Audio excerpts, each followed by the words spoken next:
बुद्धि का फल। एक रोज की बात है कि बादशाह अकबर के दरबार में लंका के राजा का एक दूत पहुंचा। उसने बादशाह अकबर से एक नई तरह की मांग करते हुए कहा, आलमपना, आपके दरबार में एक से बढ़कर एक बुद्धिमान, होशियार तथा बहादुर दरबारी मौजूद हैं। हमारे महाराज ने आपके पास मुझे एक घड़ा भरकर बुद्धि लाने के लिए भेजा है। हमारे महाराज को आप पर पूरा भरोसा है कि आप उसका बंदोबस्त किसी न किसी तरह और जल्दी ही कर देंगे।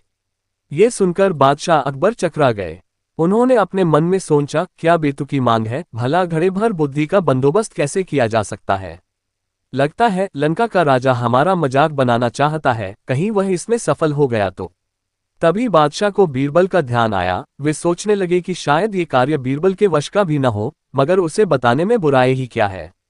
जब बीरबल को बादशाह के बुलवाने का कारण ज्ञात हुआ तो वह मुस्कुराते हुए कहने लगे, आलमपना, चिंता की कोई बात नहीं, बुद्धि की व्यवस्था हो जाएगी, लेकिन इसमें कुछ हफ्ते का वक्त लग सकता है। बादशाह अकबर बीरबल की इस बात पर कहते भी तो क्या, बीरबल को मुंह मांगा समय दे दिया गया। बीरबल ने उसी दिन शाम को अपने एक खास नौकर को आदेश दिया, छोटे मुंह वाले कुछ मिट्टी के घड़ों की व्यवस्था करो।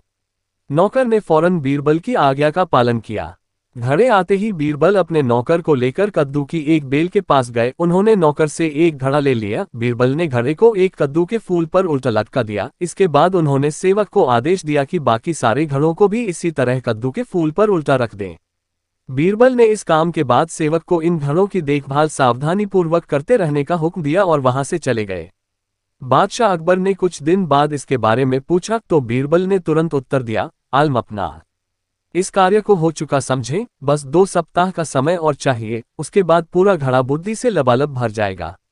बीरबल ने 15 दिन के बाद घड़ों के स्थान पर जाकर देखा कि कद्दू के फल घड़े जितने बड़े हो गए हैं।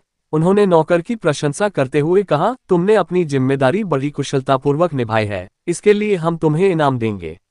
इसके बाद बीरबल ने लंका के दूत को बादशाह अकबर के दरबार में बुलाया और उसे बताया कि बुद्धि का घड़ा लगभग तैयार है, और बीरबल ने तुरंत ताली बजाई। ताली की आवाज सुनकर बीरबल का सेवक एक बड़ी थाली में घड़ा लिए हुए बड़ी शान से दरबार में हाजिर हुआ।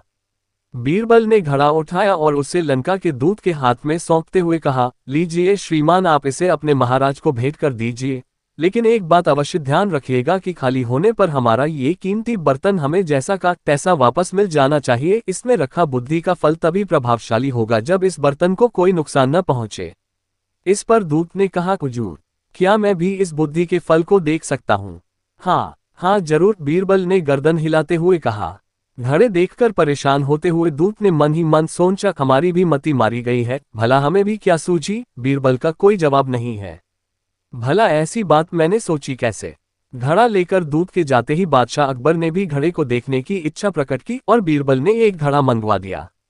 जैसे ही उन्होंने घड़े में झांका उन्हें हंसी आ गई। वे बीरबल की पीठ ठोकते हुए बोले, मान गए भाई, तुमने बुद्धि का क्या शानदार फल पेश किया है। लगता है इसे पाकर लंका के राजा के बुद्धिमान होने में तनिक भी देर नहीं लगेगी।